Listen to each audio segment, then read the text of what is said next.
بيان من الفريق أركان حرب محمد نجيب قائد عام القوات المسلحة إلى الشعب المصري الكريم.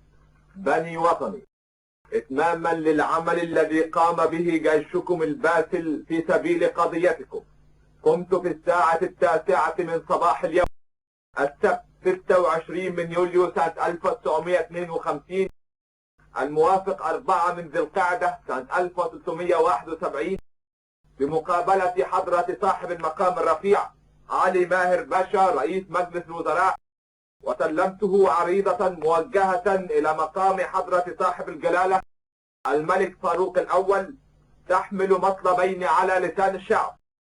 الأول أن يتنازل جلالته عن العرش لسمو ولي عهده قبل ظهر اليوم، والثاني أن يغادر قبل الساعة 6 من مساء اليوم. وقد تفضل جلالته فوافق على المطلبين، وتم التنفيذ في المواعيد المحددة دون حدوث ما يعكر الصلاة.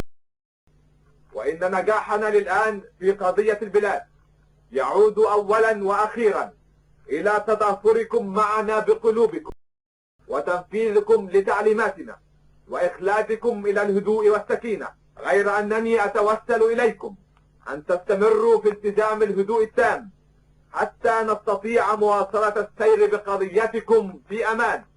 ولي كبير الأمل في أنكم ستلبون ندائي في سبيل الوطن. وفقنا الله إليكم ورفاهيتكم، والسلام. فريق أركان حرب محمد نجيب قائد عام القوات المسلحة.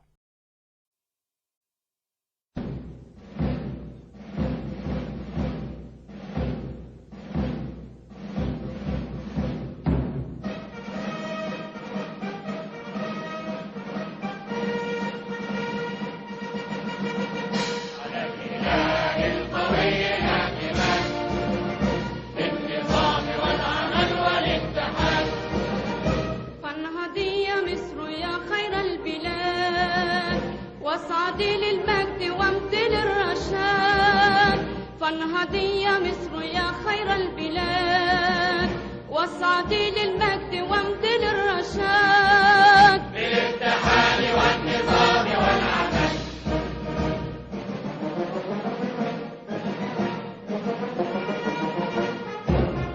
جيشنا وشعبنا كلنا شعارنا، جيشنا وشعبنا كلنا شعارنا، اندع النداء نبذل الدماء للوطن فداء، اندع النداء نبذل الدماء للوطن فداء. الهلال القوي الاتحاد بالنظام والعمل والاتحاد، فانهضي يا مصر يا خير البلاد، واصعدي للمجد وامتلي الرشاد، فانهضي يا مصر يا خير البلاد، واصعدي للمجد وامتلي الرشاد بالاتحاد والنظام والعدل.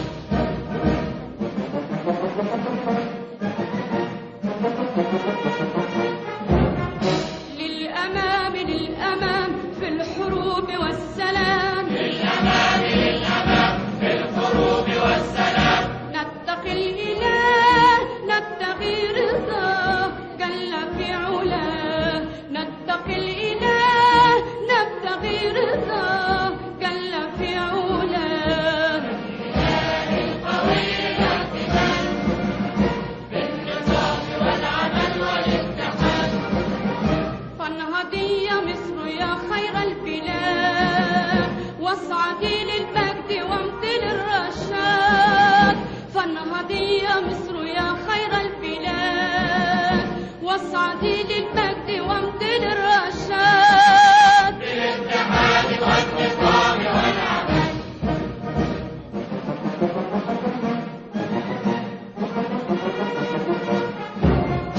في الشمال والجنوب قد صفت كل القلوب، في الشمال والجنوب قد صفت كل القلوب، ضمن الوداد نيلنا عباد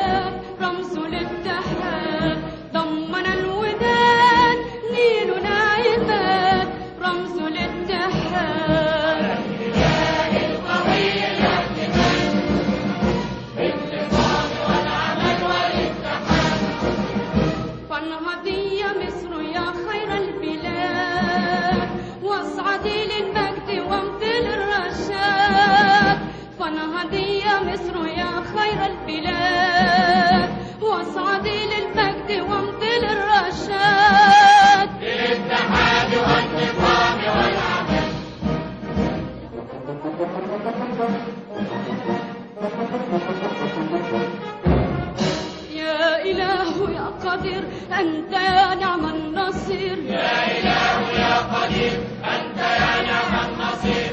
هب لنا الفلاح وحقق النجاح بالصبر في الكفاح، هب لنا الفلاح وحقق النجاح بالصبر في الكفاح.